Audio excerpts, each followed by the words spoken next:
Ichki ishlar organlari sohasi bugun davlatimiz tomonidan qaratilgan e'tibor hamda olib borilayotgan izchil islohotlar natijasida tobora yangilanib bormoqda. Yaqin yillar ichida tizimning moddiy texnika bazasi mustahkamlandi, xodimlarning xizmat qilish va yashash sharoitlari yanada yaxshilanishiga erishilmoqda. Qolaversa, bugun xodimlarning xizmati va faoliyatini, ijtimoiy himoyasini ham yaxshilash borasida Prezidentimizning qarorlari bilan 20 ga yaqin turli xil imtiyozlar joriy etildi. Poytaxtimizning Turkiston san'at saroyida oila, xodim, rahbar samimiy muloqoti oyligi doirasida tantanali marosim bo'lib o'tdi. Unda Toshkent shahar Ichki ishlar bosh boshqarmasi yo'l harakati xavfsizligi hamda jamoat tartibini saqlash xizmati shaxsiy tarkibi, xodimlarning ota-onalari va faxriylar ishtirok etishdi. Tadbirni Toshkent shahar Ichki ishlar bosh boshqarmasi boshlig'i kirish so'zi bilan ochib berdi. Muhtaram Prezidentimiz tomonidan oila mehr va baxt qo'rg'oni. Oila bor ekan, farzand degan bebaho ne'mat bor. Insoniy qadr-qimmat va ma'naviyat bor. Oilaviy baxt bu eng ulug' saodatdir deya bergan ta'riflardan ham juda yaxshi anglash mumkin.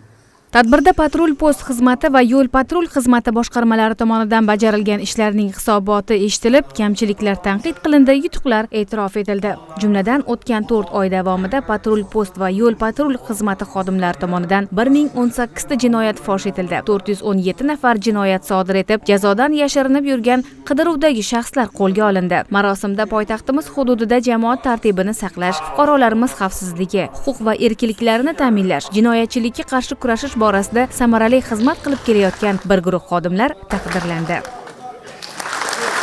Yaxshi bilamiz, jinoyatchilikka qarshi kurashuvchi, tinchlik va osoyishtalikni saqlashdek vazifani bajarishda mas'ul bo'lgan ichki ishlar sohasi xodimining xizmat vaqti tig'iz hisoblanadi. Ammo oilasidan baxt topgan har bir inson xalq, jamiyat va mehnat jamoalarida o'zining obro'si va yutuqlari bilan ajralib turadi. Shu maqsadda bugun ichki ishlar xodimlarining xizmatdan tashqari vaqtini birinchi navbatda oilasi davrasida o'tkaza olishi uchun sharoitlar yaratib berilmoqda. Uchrashuvda bir guruh faol xodimlarning ota-onalariga minnatdorchilik bildirildi.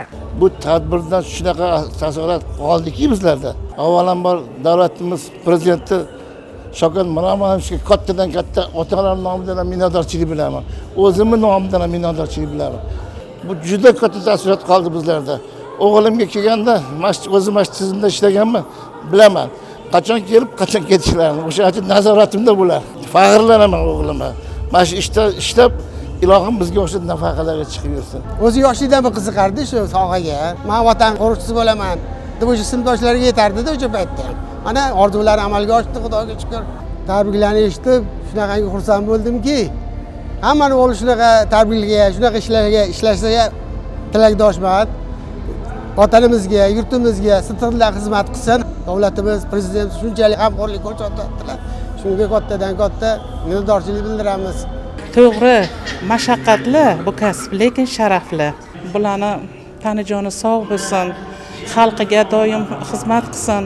Sizlar borsizlar, osmonimiz musaffo, xonadonlarimiz tinch. Borlaringizga ming shukr. Birinchi o'rinda mana shu tadbirni tashkilotchilariga rahmat. Bizani xizmatimizni baholab, onamlar uchun, otamlar uchun minnatdorchilik taqdim etishdi. Bu minnatdorchilik nafaqat meni jamoadoshlarim uchun ham berilgan minnatdorchilik deb o'ylayman. Bugungi tadbirda ishtirok mobaynida onam sahnaga chiqish mobaynida ruhiyatimda qanaqadir zavqlik, shavqlik qo'shildi.